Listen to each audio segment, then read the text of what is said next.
Hey guys, it's Easy here again with another tutorial for making a custom unit for Shogun 2 Fall of the Samurai. Last tutorial we we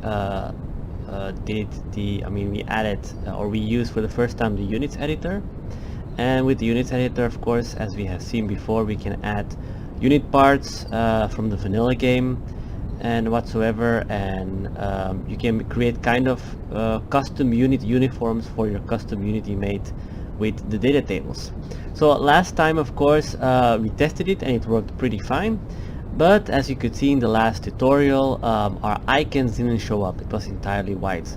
So today I am going to show you how you create your own icons for your custom unit, and after I will also show you how you can use custom unit parts that are made by modders, for example, that you can use them or add those unit parts in the units editor. So if you use those unit parts, you can add that in the working data, and then they will show up in the units editor, and then you have more unit parts to work with. But of course, as you are using other people's work or other modders' work, like my mod, for example, that I made custom unit parts, like other modders, never use other people's work without asking their permission, or of course giving them credit for. You know, you can say as a modder, it's a bit bad manners, you could say. So never use someone else work, and for example, especially do not re-upload them or put them to download in your mod without asking their permission. I mean, you know, it's just to be polite, let's say. But I'm just going to show you how you can use other unit parts from, for example, other mods, and put them in the working data, and then you can use those unit parts in your own, or make your own uniform, let's say. So first, of course, what do you need to make icons? As we start with icons, you need a 2D program. Now, the one that I am going to use is Photoshop. I have Photoshop CS6 for some years ago already, and I use it a lot, always, of course, for 2D modding. I also use it for making textures and whatsoever. So yeah, from now on you will use a lot of Photoshop, or there's another tool that you can use, and that is GIMP. Now, the difference between Photoshop and GIMP is, of course, that Photoshop you have to pay for it, and GIMP is totally free. Now, as I always use Photoshop in the past, and now I'm kind of used to it, to Photoshop, so I know how the tools work, I know everything, while with GIMP not. So I'm not going to explain how you can use GIMP. I mean, for that you need to look for a tutorial how to, for example, create layers, how to make selections, pixel selection, add colors and whatsoever. So in that case, that's for you to do. Of course, I will give you if you go, for example, I will give you a link. I will also add the link in the description in the video, and also on the forum. If you go on the internet and you just type Google with Google, of course, the search engine, and you type GIMP, then you normally go to this main web page here, and here you can just download for free the GIMP program. It's a very powerful program, actually, really powerful. It's actually kind of the same as Photoshop, except of course the Photoshop is from Adobe and you have to pay for that. So yeah, I'm just saying that you can do it for free, of course, because I know that we as modders, we mod games and release them for free, of course. So, you know, not everyone wants to pay tools, so I understand it. So yeah, you need GIMP if you don't want to buy Photoshop, but I'm going to use Photoshop. So in the case you want to learn how to use a 2D program like GIMP, yeah, then you have to look for a tutorial how things work there. I'm going to explain just how to make icons. Good. So the first thing that we are going to do is we do always the cleanup program, the cleanup thing, and that is, of course, we go to retail and we delete the mod pack in our working data in the retail folder. I mean, not in the working data, but in the retail folder. We also are going to the working data, and we're going to delete the DB folder. You know, I always do that just to be sure, because I mean, we don't need to use we're not going to use Dave for today. Normally, maybe yes, but normally not. So, but just in case, as usual, I always do it because sometimes I forget, and then I have like different data packs or data tables, you could say, in my pack file, and I don't want that. So I just, there's sometimes you will see in later time when you start modding and you have a lot of unit parts and you have to all of them you have to convert them, or all the tables, it takes time to sometimes convert. Okay, I'm sorry, I'm burping for nothing. Okay, so the icons now, as you can see, Shogun 2, Rise of the Samurai, and Fall of the Samurai have different icons, unit icons. So now in the pack file, the vanilla pack files, and I've already showed how you can open vanilla pack files with Rusted Pack File Manager.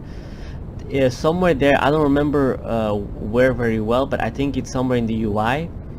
You can find like empty icon or blank icon how you call icon files that you can use to make the unit icons. So I have, of course, I have them for Fall of the Samurai. Of course, I will add them in the description. I will add a link in the forum, so not on the YouTube video, but on the forum. So visit the forum if you want more information about it, but I will add all the blank icon files there so you can download them for yourself and you can use them for yourself. They will be JPEG files, so normally you can open always JPEG files, they're not special files.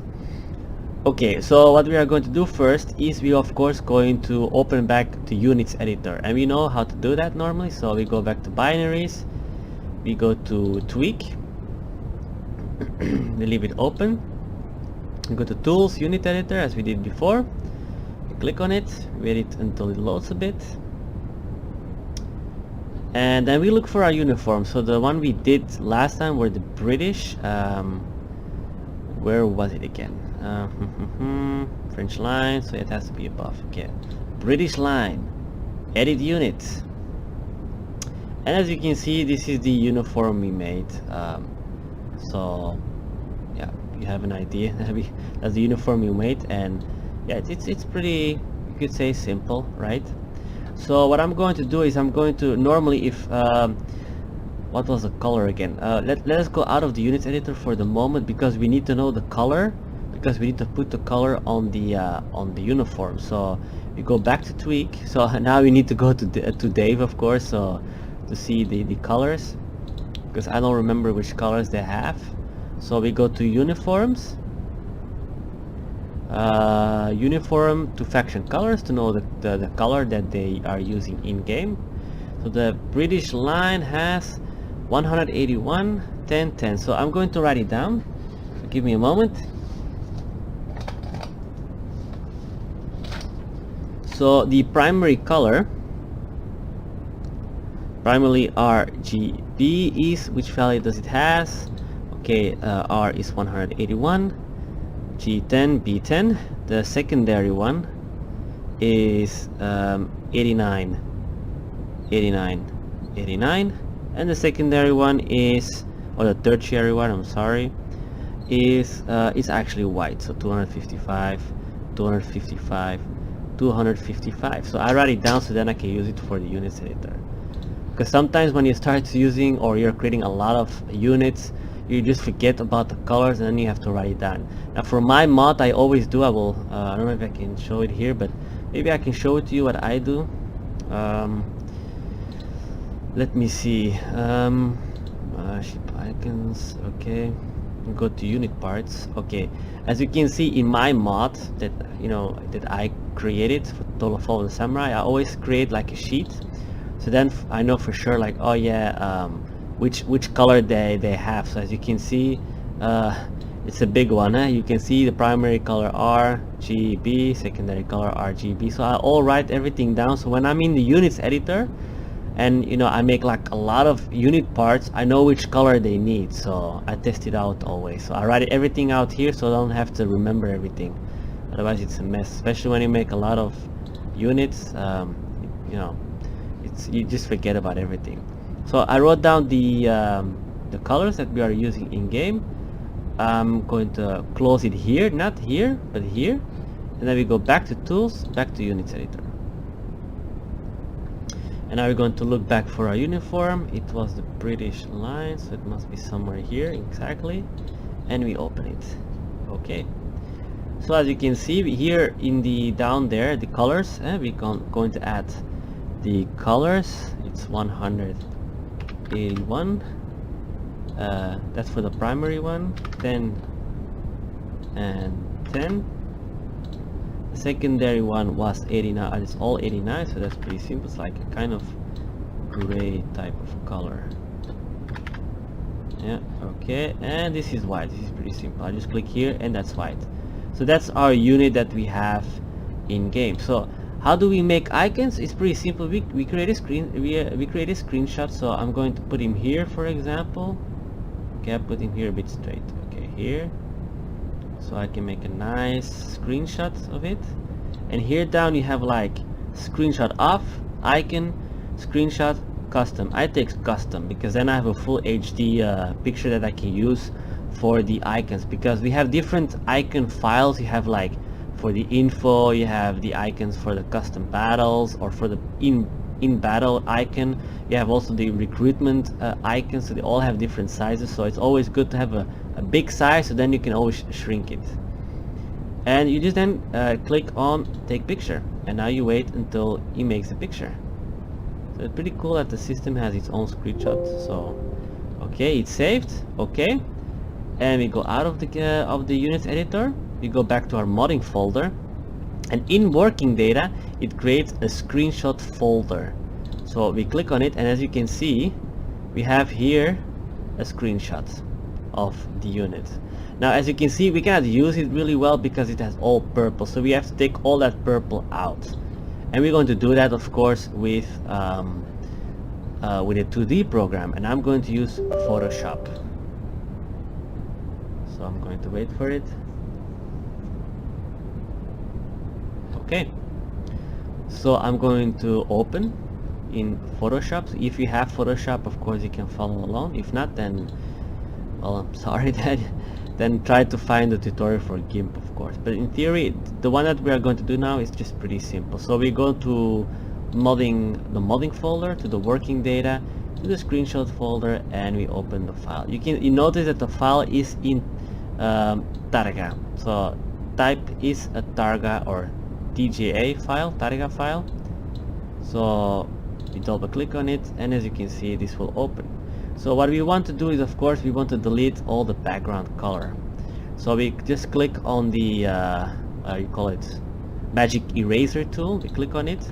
I put the tolerance on 32, pretty good, and I just click on here, and you will see this means that we deleted the background color. So I'm going to zoom in a bit, because as you can see, there's still a bit purple pieces here, so we have to delete that. So I zoom in with this tool here, and then you can choose to zoom in or zoom out. I go back to the magic eraser, and I click on it to take it out, and I click on it.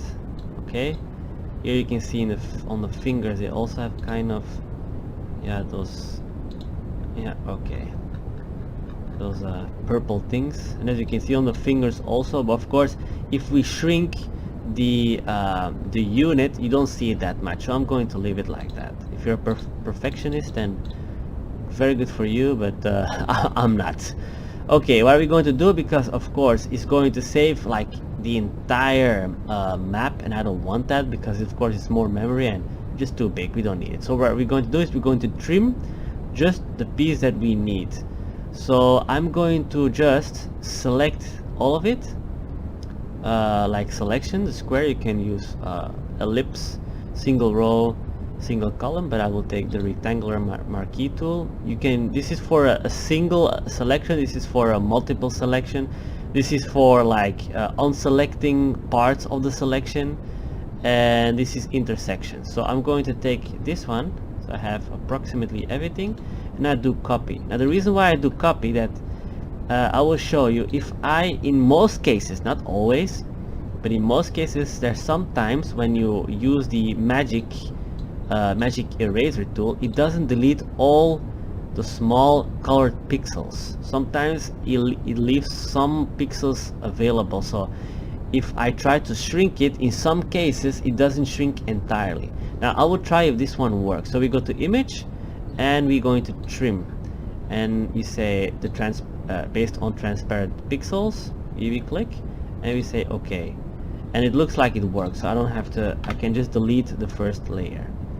So as you can see, it shrinked and it took all the unnecessary space, it took it out and it shrinked the image. So what I'm going to do is I'm going to save it. You can save it in many files, of course. Save it the way you want. I always save it with, of course, that you can have transparent background because JPEG doesn't allow to have a transparent background. PNG allows a transparent background. TIFF also allows a transparent background, so you can use PNG or TIFF, or most of the time I use the Photoshop PSD file. But okay, let us just take the PNG one and we just save. Yes, indeed. And we then delete that, or we just close that one. We don't need to save it. So as you can see, in the screenshot folder of our modding folder, working data screenshots, now we have two files. One is the PNG file, the one that we made. If you double click on it, you can see it's our file, and this one is the Targa file, the purple one that we just made. So in theory, I can just delete the Targa file and I can just use this one to start adding my icons on it. So in I'm going to show you where are all the unit icons. So I'm going to open Rusted Pack File Manager. We double click on it as we always do, and I go to data and we go to data.pack. So data.pack has a UI folder where we have the unit icons. So if we open entirely data pack and we go to down here to UI, you have battle UI, buildings UI, units. As you can see, down you have a folder with units, and as you can see, you have icons, icon square, info mask, recruitment large, recruitment small. The ones that we need is icons, icon square, info, recruitment large, and recruitment small. So if you want, you can just extract the folder, the entire folder if you want, or you create folders that have the same names, and then we just add those folders in our unit. So we will do that. So it's actually pretty simple because we don't need to, because if you of course extract the entire folder, it means it will extract all those icons. I mean, yeah, unit icons. Yeah, we don't need it. I don't know if you can. You can see it. It's pretty cool. So in Rusted Pack File Manager, you can see how your icons look. As you can see here, they're invisible. It's pretty awesome actually. Oh, this one not. Okay, can't see that one. Well, oh here, this one, yes. This one also. This one also. As you can see, it has a different background. So it looks like with Shogun 2 they have a transparent background, as you can see, and in Fall of the Samurai they do not have a transparent background. They all have those icons. So you will see I already have those empty icons, so you can just use it if you want. So I'm going to leave it like that. Now you know where the unit icons are. I already have them. So I created a folder in variant models, and I made another folder called icons, and here you have icons, icon square, info, recruitment large, recruitment small. So as you can see, I created all the icons already here, and they are JPEG files. So I will later on I will make everything available on the forum, so you can download it there. So you can see the smaller one is the info one, this is the recruitment large one, and this is the recruitment small one. So good. So what we're going to do is pretty simple. We go back to Photoshop, and we are going to open those blank files. So we go to working data, variant models, icons, and we go and start with icons, and we double click on it. So as you can see, I have the icon file. We're going to, the background, that's what we're going to use for the background. And here on your right side you have background. We're going to change it because as you can see there's a lock, so it means we can't how can I say, we can't do some stuff on it. I mean, you can leave it like that, but I always like to unlock it. So I just click on layer from background, and then it gives me layer 0. So now it transforms to a layer and not to a background anymore, but you don't have to do it.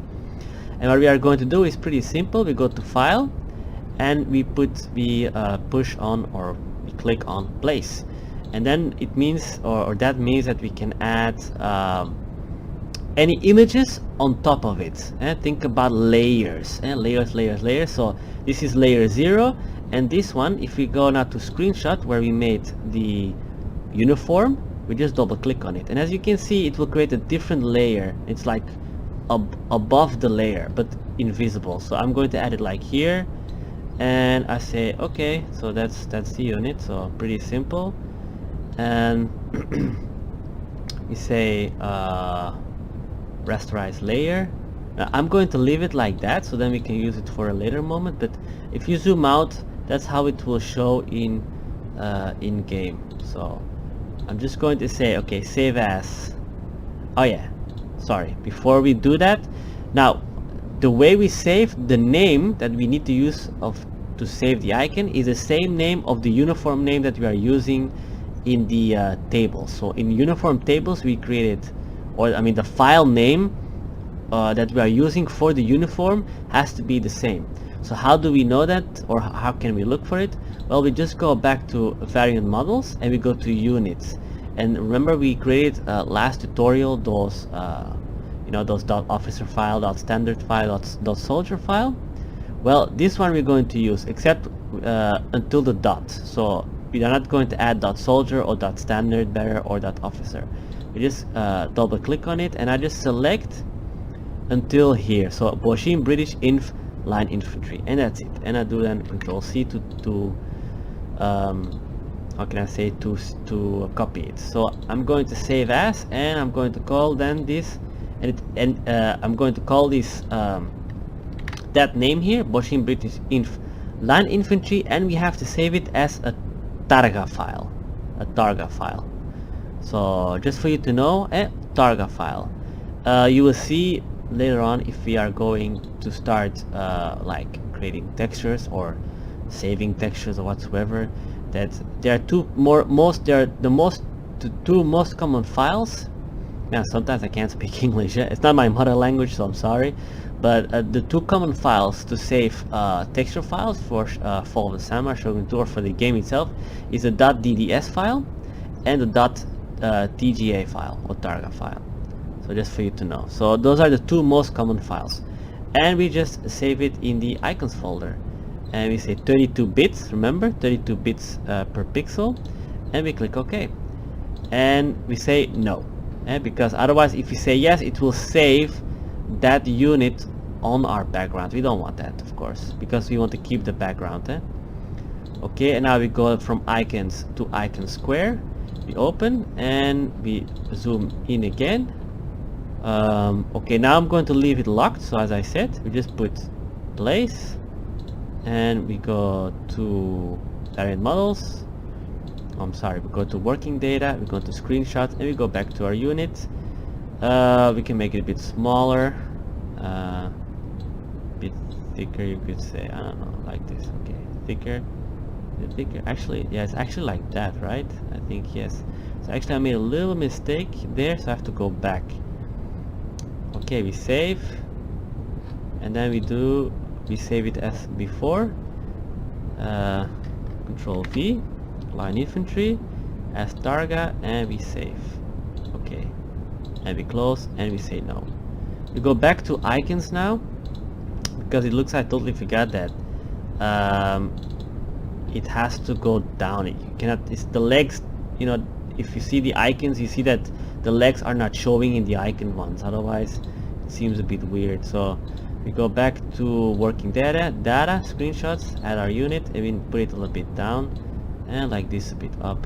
Okay, but like that, right? I think it's even more down.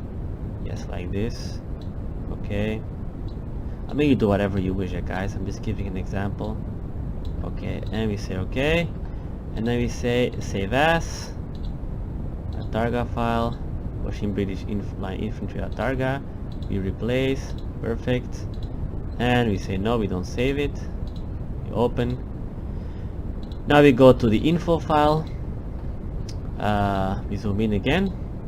We do again place. We go back to our screenshot folder in the working data. Click on it, indeed. a little bit deeper. So this is the info file, and I think it looks okay. You can see. Okay, we add this one here. Up. We save as. Always save as, not save. Otherwise, you save the file. So I mean, normally the first time it always asks you to save it with which name and where. And we save again. Okay. We close. We say no. We open, and now we go to the recruitment large file. We open, we zoom in again, and we can leave this one. As I said, you can put layer from background and it just becomes a layer, or you just leave this one to locked as background. You choose it for yourself. We place again. We go to the working data screenshot folder. We place again. Put it down. Okay, a little bit thicker. Okay, put this a bit down, of course.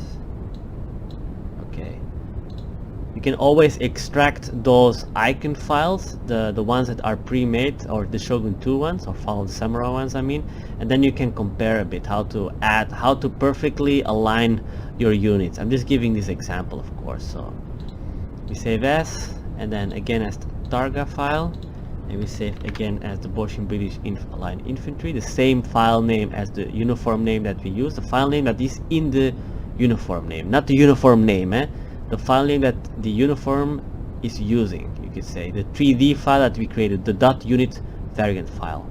I hope I'm clear in that. So we save again. Okay, we close, we say no, go back, we open, now we go to recruitment small. We open, we zoom in again, file, place, and we go back to the working data, screenshots, and that's again our unit. Put it a little bit larger, okay, like this. Put it like this, okay, perfect. Say okay, save as, file save as, Targa file, and we save as Boshin Line Infantry. Okay, and that's it. Nothing more, nothing less. I'm going to close Photoshop. We don't need it anymore for today.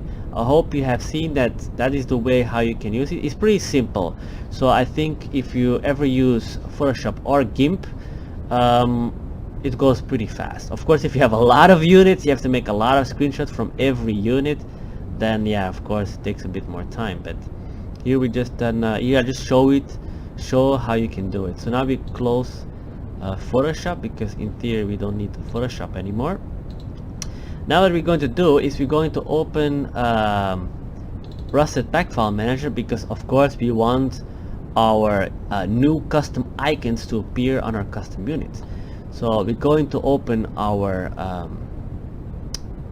my units.pack file, and what we can do here is we go open, we go to add, we say from pack file, and we go to our local disk C. So we're going to look for the data.pack file, where we can import those folders. Steam apps, correct, common, Shogun 2, data, and here we go to data.pack. Okay, we go to UI, we go and look for units, and what I always do to make it simple for myself, I just double click, so then it gives me the entire folder, so I don't have to do it myself. Go to icon square, double click, we go to info, double click, we go to recruitment large, double click, we go to recruitment small, double click, and we're going to exit. And here you can see it adds all those files and folders directly into the game. So I'm just now going to save, so save pack file, and now I'm going to add just the files. So add file, and we go to where we have all our icon folders. So I'm going to my modding folder, working data, target models, icons, and icon square. Icons, sorry, because we started with icons. So I'm just going to double click, okay, and now on icon square I add a file, and now we need to go here to icon square, double click, info, also add file, we go to info, double click, we go to recruitment large, right click, add file, we go to recruitment large, double click, and we go now to recruitment small, right click, add file, do the same thing, we go to recruitment small and we double click.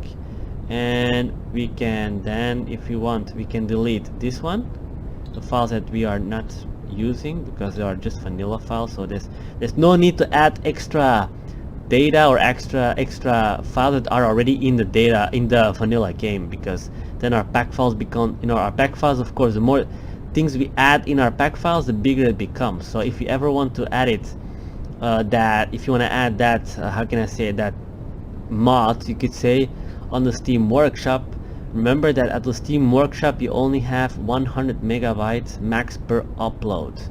So yeah, if you have more than 100 megabytes, you have to cut your pack file in two.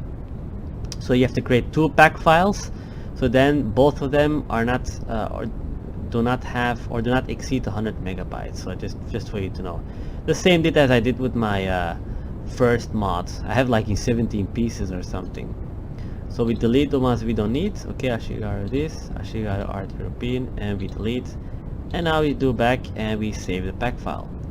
So here is our file. As you can see, if we click on it, it gives us a bit of a, I will open it, I will maximize it a bit. So in the icons folder, the icon square is a bit smaller. The info file, the recruitment large file. The recruitment large is normally for the campaign itself, and here we the recruitment small. So okay, the icons, this one is that will be shown into battle, and also when you're choosing units from custom battle, those are the icons that also are being used. So we have it now, and we close our rested pack file manager, and what we are going to do is we test it in game. Go to our games, of course, to Shogun 2, and we play the game.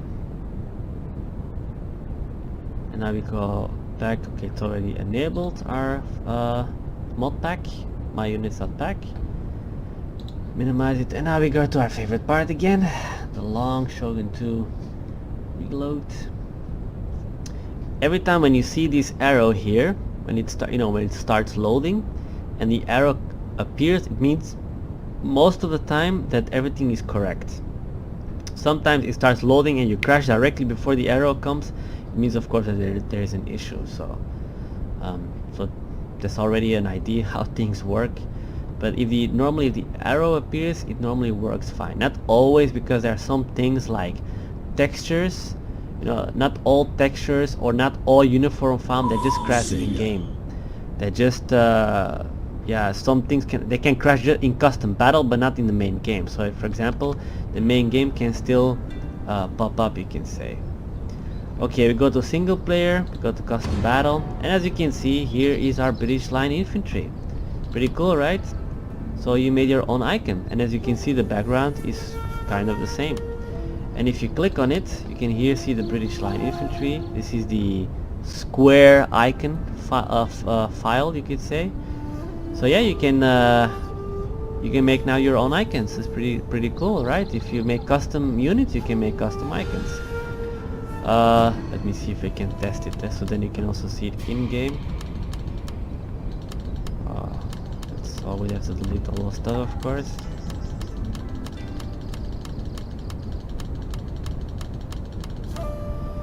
And remember, you can do the same for the United States Line Infantry and the French Line Infantry. Yeah? So you can make your own unit parts. You'll save the unit parts .unit.variant file, as we've seen in the last tutorial. And remember, if you want to know how to assemble unit parts in the units editor, look at the part 4 tutorial. So we accept, and yeah, this one really doesn't matter, so we just see how it is. I mean, the icon picture is the same, so normally it's no problem. If the icon, of course, is white, it means that one of the files hasn't been saved correctly whatsoever. But you can also test that in Rusted Pack File Manager. And also, of course, if that happened to me a couple of times when the when I saved by accident, for example, .officer or .soldier, yeah, then the game doesn't understand like, oh, it's that icon. So here you can see, if you click on British Line Infantry, that's the icon. And those are the units that we created last time, remember? The different uniforms. So you can do the same thing for the French one that we made. Make your own custom unit parts. And Prepare for the to attack, sir. United States Line Infantry. Okay, so I'm going to show you just one last thing, and that is how to use custom unit parts from other mods, for example, for personal use. If you want to make your own mod for it, remember guys, ask permission to the modders if you can use them, because they really work hard on it. I know because I do it myself. It's not always easy, it takes a lot of time, and when you sometimes see them popping into other mods without you knowing about it, or they didn't even give you credit for it, yeah, it's not very nice, I could say. So we go back and quit. Now I'm going to show you how you can add custom unit parts that are pre-made by other mods, for example. Remember, if you go to the to our modding folder, you go to the working data, you have variant models, and as you can see, I mean, the icon folder, I made it myself, of course. The system didn't make it, but the system did make units. Now in the units you can see, of course, are all the files, you could say the pre-made or the assembled, you could say the assembled of the assembled, how you say it yeah, the assembled unit parts together.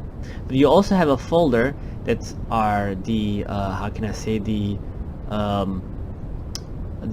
unit parts in themselves. They also have their own folder. So as you can see, I will show them with my own mods. You can I will show them how you can, for example, find them. So I'm going to Rusted Pack File Manager again. Click on it. I'm going to open my own pack file. So I open pack file and I go to where's my mod? Let me see, desktop. So I go to my total FotS v whatever, and I'm going to open models.2. So in my models.2 pack, you have to look for the mods folder pack, the way they name it, and then you have to look for variant models, and then you have to look for unit parts. Those are the unit parts, and what you have to do, you have to extract it. So extract, and you can say, okay, I save it here, or on desktop. Here I will put desktop, and I say you can name it unit parts the way you want it, and we just save. So it will extract all the unit parts from the mod pack, and it will extract it on the desktop. As you can see, this one takes long. The reason why, because I have a lot of unit parts, a lot. So if you want to use some custom unit parts, remember, ask permission. I know I always repeat that, but it's very important. Then you can assemble or use custom pre-made unit parts. So I think that's pretty awesome. So I hope it doesn't take like forever here, because Jesus. Okay, as you see, it says success. 6,866 files extracted, no errors detected.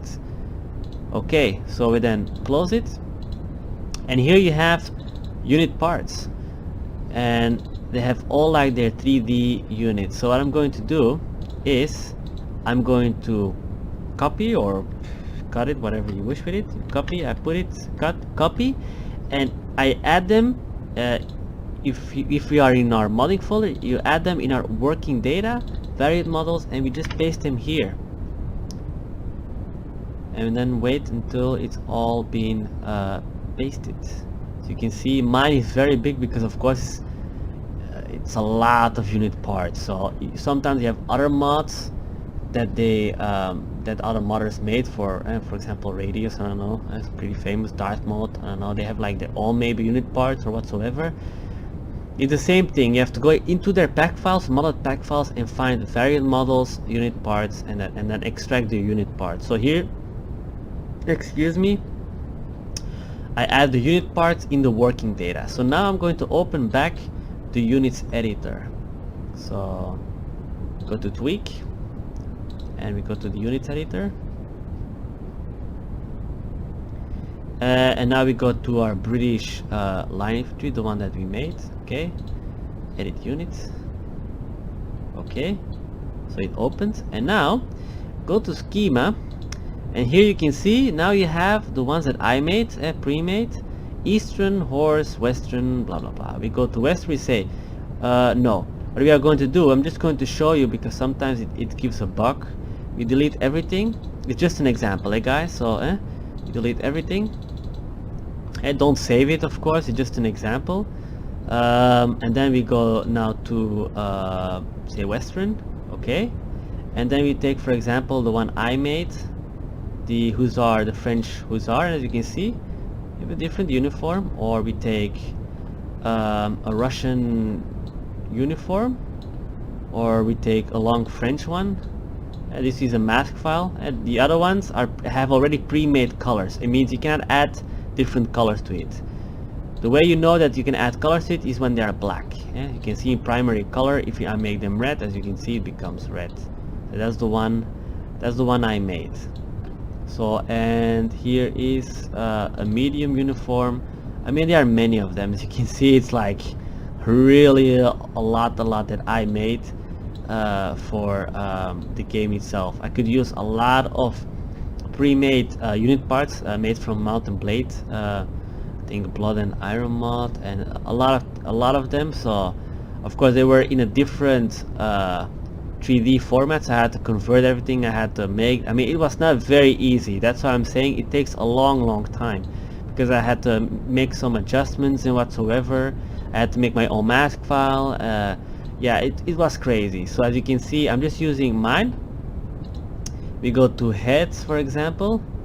Even have black heads. I mean, that's the one from North and South, so that's Primer G that made it. So I also put it in the credit list, and also asked if I could use it, and some time ago it was. So I have another one. Those are the heads that they come from Napoleon Total War. So of course, even Napoleon Total War, you have to extract them, but that's with a different program called Ultimate Unwrap 3D. But you still have to skin them, you still have to really add them perfectly, otherwise they don't fit directly. So I have another head, and I have like here with a beard. We go to hands, because of course, as you can see, it doesn't have hands, so we need to add hands. These are the basic hands. Those basic hands come from the vanilla game, of course. We also have like with gloves that I made. I mean, I didn't make it. I mean, I just readjust them, also from the Mountain Blade games and all.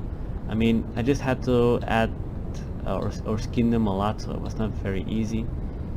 So then we go to legs, for example, and here's a kilt, if you want a kilt, for example, or here is just a normal pants. It also, when it's black, it means it has a mask, so I can add, and this is secondary color. So you see, primary, secondary. And then I have a hat, and then you have like, oh, here's a bear skin that I made for my mod, and it's a bear skin, a Russian bear skin. What can we add? This is a cuirassier hat, yeah. So yeah, I mean, those are things, the same thing that I said. Of course, remember that when you I'm going to close this now, so then you have seen it, but how can I say, when you add a custom unit parts from other mods, you add them in your working data, remember that you have to also add those unit parts in your mod pack. Otherwise, if you start the game, it will probably crash, or your units will be invisible. So yeah, you don't want that either. So this is an example how you can add from other mod packs, people that made mods for whatever may be. So even I made different schemas. You also have for Japanese. I say okay, yes. As you see, this is a bug, you see? So I cannot take it out because for one reason, sometimes it doesn't take all the units out. So I always recommend, if you want to change of schema, then delete first all the unit parts and then go further. Otherwise, as you can see, there's nothing here, but it still shows 2 unit parts. I mean, yeah, that's not really logical. So yeah, you can use for yourself what you do with it. And I'm going to close this to see we say abort. So what you also have to do, if you have, for example, variant models unit parts, that those unit parts have to go into your pack file, because otherwise the game will not understand. So of course you still have to follow the same structure as we have seen in all the other tutorials, like how to make a uniform, assemble them, save them as a .variant model, as soldier, standard bearer and officer, or musician if you have one. So it's the same structure, except of course everything that is custom pre-made, you have to also add those unit parts into your pack file. But you will see more of that if we are when we are starting really to make our own how can I say it, to make our own unit parts. Then you will see that how we have to add them to our pack file and whatsoever. So I'm going to delete this, of course, because yeah, we're not going to use my mod pack, my unit parts for this example. So we're going to delete it, and we're going to delete this one also, of course. And yeah, what the next tutorial will be, probably we're going to now you now know how to assemble unit parts. You also how to know assemble or use modded ones. Also you know how to add custom colors. You know how to use normally Rusted Pack File Manager. Remember, you also have to use a 2D program. Photoshop is for me at least recommended, but I'm also used to it, but you have to pay for it. Or you can use GIMP, but I don't know how the structure works with GIMP. So just for you to know, I will add all the blank icon files into the official forum, where you can download all those files at the forum. I think the next tutorial will probably be we're going to use how can I say, unit parts from other games like Napoleon Total War, Empire Total War, and we're going to import them into our 3D program.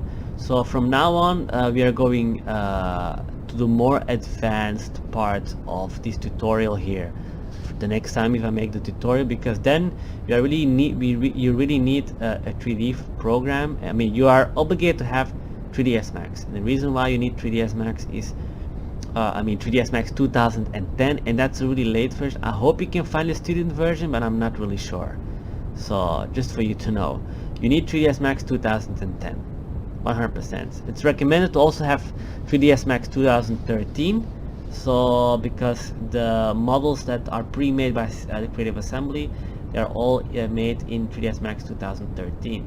So the reason why you need 3ds Max is because of the converter.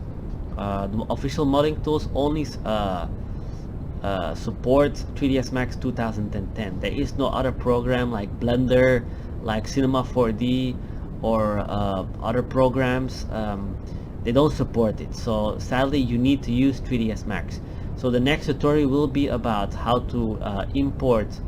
We're going to use a hat from Napoleon Total War, for example.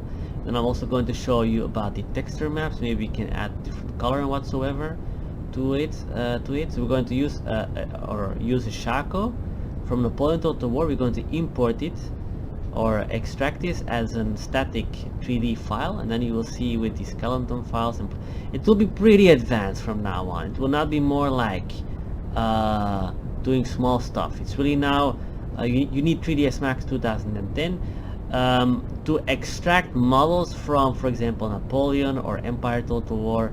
You need Ultimate Unwrap, and you also need to pay for it. Ultimate Unwrap is around 60 bucks, I think it is. That's for, I will add everything in the description, but if I use it a lot, the reason why you need UU3B, at least for me personally as a modder, is for animation. It's the only program that can extract a lot of stuff from the game itself. I think it's the only program. There is another program called Milkshape. I think I have one. I bought it. It wasn't that expensive, but it's not very how can I say, it's not really well, yeah, it's not really profound as 3ds Max, but it is a good tool. But it is a good tool for Empire Total War and Napoleon Total War, but not for Shogun 2, because you know the skeleton structure is totally different. So I'm not going to brabble much more. What you need, as I said, for next time is you need a 2D program. You will need 3ds Max 2010. It's obligated, can't go around it, sorry, it's for the converters. Recommended is also to have 3ds Max 2013, and you also will probably need, if you want to extract and import folders, unit parts from third-party games like Napoleon Total War and Empire Total War, you need Ultimate Unwrap. So I always use it because it's easy, especially also for animation. If you want to make new animations with Shogun 2 or whatsoever, you are obligated to have UU3D. There's also another way how to make it, but it's much more difficult. So yeah, that was it for today, the tutorial. I hope you have learned something. Now you know how to make icons also, you know how to use custom unit parts from other mods that you can use. Remember, variant models, unit parts, and there you can use those unit parts. You put them in the working data to assemble them, and of course those unit parts also has to be in your back file.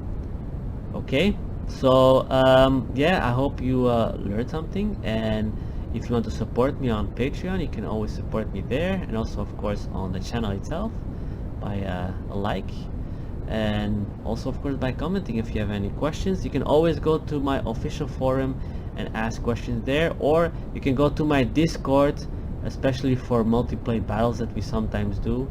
So I hope and I try to answer as fast as possible. So I'll see you then, guys. Bye bye.